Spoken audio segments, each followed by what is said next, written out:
They say when you know, you know. But that's not how it happened for me. There was no screaming fight, no suspicious lipstick, no hotel key left behind by mistake. It started with a garage door, a little whine at 2:11 a.m. followed by silence. I'd been half asleep on the living room recliner. The baby monitor on the coffee table showed our 2-year-old Emmy snoring like a grown man in her crib. My wife, Caroline, had said she was staying the night at her sister's. A whine and cry kind of weekend, she'd said. Lena's falling apart again. I believed her. Until that sound. Whine, click. It was subtle, but I knew the garage opener. I'd installed the damn thing. So I stood up, walked barefoot through the kitchen, peeked through the laundry room window. And there she was, getting out of the passenger seat of a car that wasn't her sister's. She laughed, touched the driver's arm, leaned in for a kiss that didn't look rushed or guilty. It looked comfortable, like they'd done it 100 times before. She slipped in the back door quietly. Didn't see me standing there in the dark? Didn't know I saw everything? And I said nothing. The next morning, she made coffee like always. Added sugar to mine like I liked it, creamer to hers. I looked at her. The same woman I'd met in sophomore year of college. The one who climbed into my truck barefoot after parties, sang along to Bonnie Raitt like the lyrics were written just for her. The same woman who held my hand during Emmy's delivery and whispered we made a whole person. But something had cracked in me. Something permanent. And something patient. Because I wasn't going to yell. I wasn't going to cry. I was going to ruin her slowly. The way she ruined me. For 2 weeks I said nothing. I watched. Noticed her patterns. The quiet smiles when a message came through. The deleted threads. The late-night Target runs where she came home with no bags. She thought she was smarter than me. Thought I was predictable. I let her think that. Then I started laying the groundwork. I went to the attic and pulled down the plastic tubs marked fall decorations. She always insisted on decorating early October, making the porch look like a magazine cover. But I wasn't here for pumpkins. I was here for the notebook. Caroline had this habit, one she didn't think was dangerous. Every year, she wrote letters. Not emails. Actual paper letters. To her mom. Her sister. Even her college roommate. She'd write them, then forget to mail them for weeks. Sometimes they stayed in the notebook until Thanksgiving. And this year? She had one to him. I don't know what made her write it. Maybe she thought it was romantic. Maybe she thought it was private. But it started with, I think I'm finally going to tell him. And ended with, he deserves someone new. We both do. I didn't take the letter. I photocopied it. Put the original back. Then I went downstairs and made dinner like everything was fine. I wasn't a violent man. I didn't want to destroy her physically. What I wanted was deeper. I wanted her to feel what it's like to lose a life she took for granted. Not in an explosion, but one string at a time.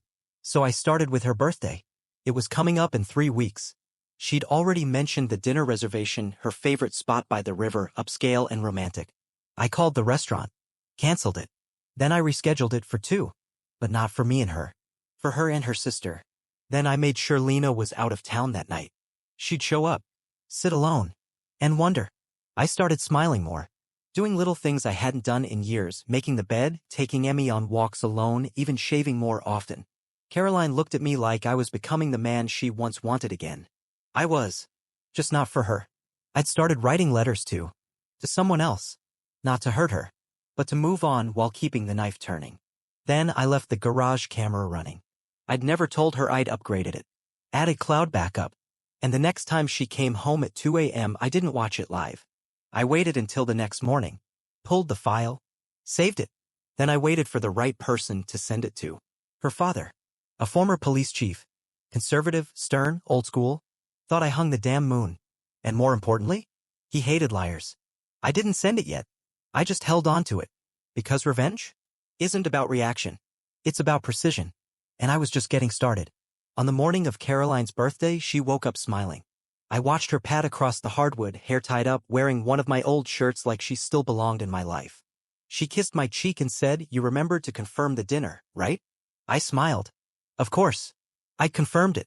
Just not for her. She spent most of the day doing what she always did, flitting through the house in a whirlwind of fake productivity. Cleaning things that didn't need cleaning. Lighting candles. Ignoring Emmy so she could post aesthetic birthday flat lays on Instagram. I helped her get ready that evening. I zipped her dress. Told her she looked stunning. And when she left, I kissed her like a man who didn't know she was walking into her first collapse. That night, I stayed home with Emmy and ordered pizza. We watched Finding Nemo. I sat there, holding my daughter in one arm and my phone in the other. Waiting. 9:03 p.m., no messages. 9:17, still nothing. At 9:42, my phone buzzed.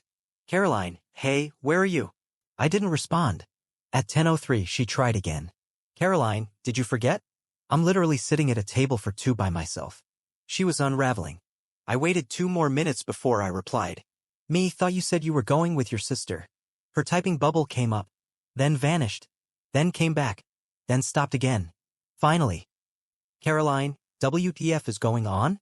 I didn't answer. I just muted the thread. She came home just after midnight. I was asleep on the couch, Emmy tucked into my side, soft breathing against my chest. Caroline stood there in the doorway holding her shoes in one hand and confusion in the other. She didn't say a word.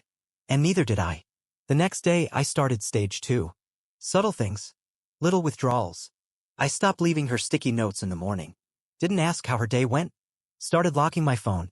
Changed my laptop password. She noticed. But she didn't ask. Not yet. Because she thought I was just distant. Not dangerous. Then I made a visit. To her father.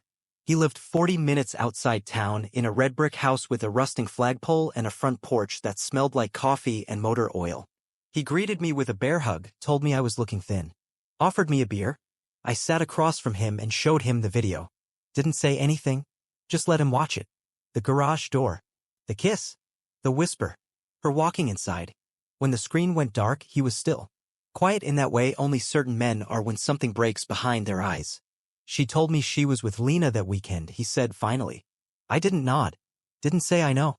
He set the phone down on the table with 2 fingers like it was diseased. Then he looked at me. You want me to say I'm sorry? No. You want me to talk to her? No. He studied me. What then? I want you to remember this moment, I said, when she comes crying in 6 weeks, pretending she doesn't know what happened. He leaned back, cracked his knuckles slowly. Understood. That night, I took Caroline's phone while she was in the shower. I didn't unlock it. I didn't need to. I just moved the charger to the guest room. The next morning, she looked around like she'd lost part of her limb. Did you take my charger? Nope, I said, pouring coffee. The salt was already in her mug. Not literal. The kind that settles under your tongue when your world starts to slip and no one tells you why. I knew she was texting him. The late-night smiles. The sly photos taken in the bathroom mirror. She thought I didn't know. She was wrong. And now? She was alone with her choices. Because I wasn't going to confront her. Not yet. I was going to make her watch the life she built around her affair slowly will. Make her feel the ghost of every lie in the walls of our home. And when the timing was right, I'd bury her perfect version of herself in front of everyone she ever fooled. Friends. Family. Even him. Because betrayal has a sound. And soon? She was going to hear it break through her own smile. There's something almost poetic about seeing a man who thinks he's won. That smug calm. That air of confidence like he's walking on a secret path that no one else can see. His name was Derek Blake. Mid-30s, tech consultant, part-time gym rat, full-time cliché. I did my research. Divorced 2 years ago, no kids, leased BMW, lived in a downtown apartment with minimalist furniture and more LED lights than a casino hallway. And somehow, this was the man she risked our family for. I didn't follow him. Didn't threaten him. Didn't even touch his car. I just became a ghost in his digital world. I created a fake profile on a dating app Caroline had once used under a name I remembered her mentioning in college, Avery Ray. Not the kind of name that sounded too polished. Just enough history to feel real.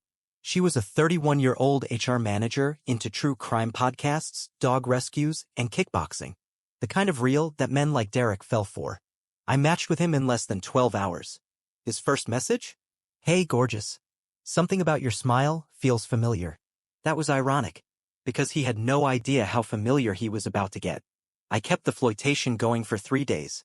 Just enough to learn his routine. Where he got coffee. Which gym he hit. What nights he was free. Then, on Friday night, I sent a message. Ever been to Westwood Public Market? Their taco stand is insane. You should meet me there. He said yes. I made the reservation. Then I texted Caroline's mother. It was subtle. I told her we wanted to surprise Caroline for dinner, just a few close friends and family, small and sweet. Her mom, of course, was thrilled. Then I made a group reservation at a different place. A quiet wine bar 2 blocks from where Derek and I were supposed to meet. That was key. because Caroline couldn't be in two places at once. And she couldn't explain why she'd suddenly canceled on dinner with her mother, or why she was walking into a taco stand with Derek. It was 7:04 when Caroline's mother called me from her car. "She's not answering," she said. She texted that she wasn't feeling well. I told her to head inside, that I'd be there shortly. And then I parked across the street from Taqueria Loba, sat in my truck, and waited. At 7:21 they arrived. Hand in hand. She wore the same green jacket I bought her for her birthday 2 years ago, the one she said made her feel like a fall commercial. Derek kissed her cheek. She laughed. And just then her phone buzzed. She stopped walking, looked at it, then turned toward the street. She saw my truck. But I didn't move. I just raised a to-go cup of coffee, took a long sip, and watched her start to crumble from 30 feet away. I didn't need to say anything, because she knew. She knew exactly who'd sent the reservation confirmation to her mother. She knew exactly what I just made her do. Lie to her family. In real time. On her own birthday weekend. To be with a man who had no idea that I knew his lease number, his social media passwords, and his favorite Peloton instructor. I left before she could approach me. Didn't need the confrontation. Because this was slow death. Public unraveling. And it wasn't over. That night, she came home long after midnight. She stood in the bedroom doorway, arms limp at her sides, makeup smudged, jaw clenched like someone waiting to be hit. I sat on the edge of the bed, folding Emmy's onesies from the dryer. "You were at the taco place," she said. I didn't look up. "You canceled on your mom," I replied. Her breath caught. "You did that on purpose." I nodded once. Then, without raising my voice, "Sorry to interrupt your viewing experience, but we really need your support, namely a subscription to the channel, which can make it possible to hire a professional voice actor and make the best content for you." "You humiliated yourself." I just made sure someone saw it. She stood there stunned. Because I wasn't angry. I wasn't yelling. I was calm. And that terrified her more than anything. Because rage could be forgiven. But strategy? That meant it was just getting started. She didn't sleep in our bed that night. She didn't even try. She knew. She knew that the man she betrayed wasn't going to destroy her in a burst. He was going to dismantle her one memory at a time. And the next one would be the hardest yet. There's a certain irony in watching someone build their identity on a lie. Caroline had spent years curating hers. The sweet wife. The mom who posted Emmy's drawings with captions like, "Her little heart inspires mine." The charming hostess who planned wine nights for her friends and pretended to love every second of motherhood. But what she really loved? Admiration. She craved it like oxygen. From strangers. From family. From me until she didn't. Which meant the next move had to strike her where it hurt most, in the image she thought she controlled. It started with a group text. I used a burner number and named the contact Nicole Preschool PDA. That was the hook because Caroline could never resist showing off around her parenting circle. "Hey ladies." Reminder that Caroline volunteered to host Friday's wine night. Excited to see everyone. I sent it to 5 of her closest friends. I knew them all well. Knew their kids. Knew the exact rows Caroline bragged about keeping on hand for the girls. Within minutes, the replies poured in. "Yes. Can't wait," smiling face with hard eyes. "Love your backyard setup, girl. Tell Derek he better be our waiter," face with tears of joy. That last one hit harder than they realized. Friday came fast. Caroline scrambled to make it look effortless, cheese boards, fresh flowers, jazz playlist humming low from the kitchen speaker. She didn't ask me to help. And I didn't offer. I just kept Emmy upstairs, made popcorn, turned the volume up on her cartoons. And I watched from the hallway as Caroline fluttered around the kitchen like the queen bee, soaking in the compliments like sunlight. Then, just after 8 p.m., I made my move. I opened the old storage bin in the garage, the one labeled college stuff / don't toss, and pulled out a single photo album. Inside, buried between graduation shots and old ticket stubs, was a picture I'd found weeks ago and tucked away.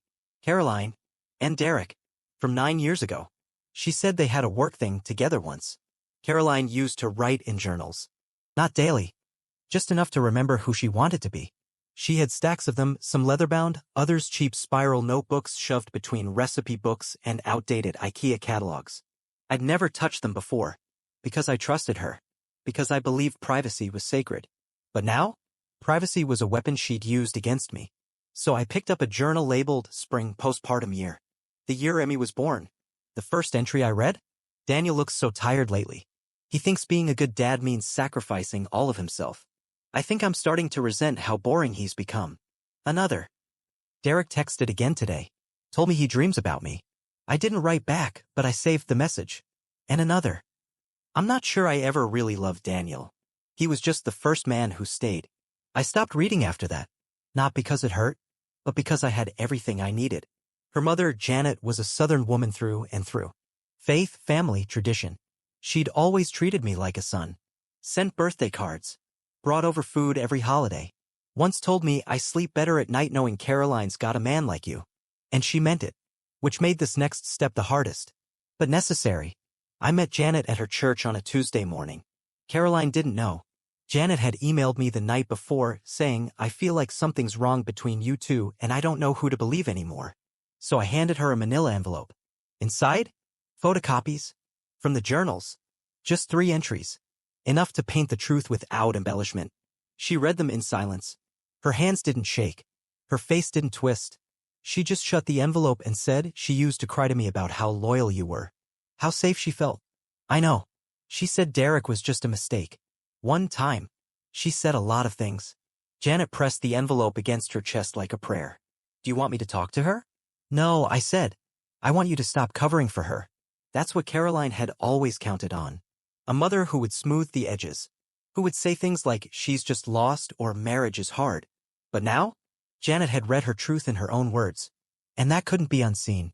Caroline found the empty shelf a week later. The journals were gone. She stormed into our bedroom. Where are they? Gone. You had no right. I had every right. You wrote about me like I was a cautionary tale. She stared at me, teeth clenched, eyes glossy. She wanted to scream. Maybe hit me. But she didn't. Because she didn't know what I'd done with them. And I didn't tell her. The next morning, Janet showed up at our door unannounced. She didn't smile. Didn't hug. Just stood on the porch and said, "Can we talk?" Caroline led her to the back patio. I stayed inside, watching through the kitchen window as the daughter tried to lie again. But this time, the mother didn't believe her. She pointed once toward the house. Caroline folded in on herself. Like the walls of her entire story had finally collapsed inward. She was crying now. For real. Not because she was caught, but because there was no one left to lie to. Later that night, she came to me quietly. Not to argue. Not to beg. But to say something she thought might soften the war. I never meant for this to become this. And I replied calmly. You didn't mean to get caught. That's all. She nodded. Accepted it. Because there was nothing else to say. Caroline began packing the next day. Not because I asked her to. Because the world she'd built finally stopped believing in her. No more mask. No more audience. No more narrative to control. Just the silence. And her guilt. And the man who no longer hated her. Just pitted the story she told herself for far too long. She packed her things into boxes labeled too optimistically. Winter clothes. Yes, room stuff. Emmy's things some. I didn't correct the labels. Didn't remind her that Emmy wasn't going with her, not full-time. That she'd given up more than a marriage. She'd fractured the only home our daughter had ever known. I just watched her move like a woman trying to pretend it was a temporary inconvenience. A reset. As if there were a version of the future where this ended differently. Her final night in the house, she asked if she could put Emmy to bed. I said yes. They were up there for 40 minutes. I heard Caroline reading books, whispering lullabies, kissing her like it was goodbye without saying so. Maybe it was the one real moment she allowed herself in months. When she came downstairs, her eyes were swollen but dry. I know you'll be a good dad, she said. I nodded. You were always good, she added, softer. I didn't answer, because that was the kind of line people said to rewrite the ending. And I wasn't giving her that. As she closed the front door behind her, a breeze swept in. The house felt bigger, quieter. Not in the way grief sounds. In the way truth settles, heavy, honest, unmoving. 3 days later, she tried one last time. A letter in the mailbox. The handwriting was neat, careful. I almost didn't open it. But I did. Inside. I've had time to think. About the ways we both failed. Already wrong. I never meant to fall in love with someone else. I think I was trying to find a version of myself that didn't feel lost. Translation, I wanted something exciting and forgave myself before I asked forgiveness. Maybe we could meet sometime. Not to rekindle. Just to remember what worked. I folded the letter. Didn't rip it. Didn't reply. Just took a picture of it and saved it to an album I'd labeled. Lies with pretty handwriting. Then I slid it into the fireplace. Didn't light it. Didn't need to. Because fire is for things that haunt you. And she didn't anymore. It took time to rebuild. For Emmy to ask fewer questions. For my muscles to relax when my phone buzzed. But slowly, the air returned to my lungs. I took up woodworking in the garage. Replaced the photo frames. Not with new faces, just cleaner memories. And I made new coffee every morning. Salt-free. Friends started coming back around. Not the ones who chose sides. The real ones. The ones who never needed proof to stay loyal. They asked what happened. I always said the same thing. She picked someone else. I just helped her pack. And they understood. Months later, I got a text from a mutual friend. Said Caroline had moved in with Derek. That it ended in less than 3 months. She'd found out he'd been texting someone else the entire time. She confronted him. He shrugged. She'd become the other woman in a story she started. There was a strange kind of justice in that. But I didn't smile. I didn't gloat. Because revenge wasn't about watching her hurt. It was about knowing I didn't have to anymore. One night, as Emmy curled into my lap with her head on my chest, she asked, "Where's Mommy?" "She lives in a different house now," I said gently. "Do you still love her?"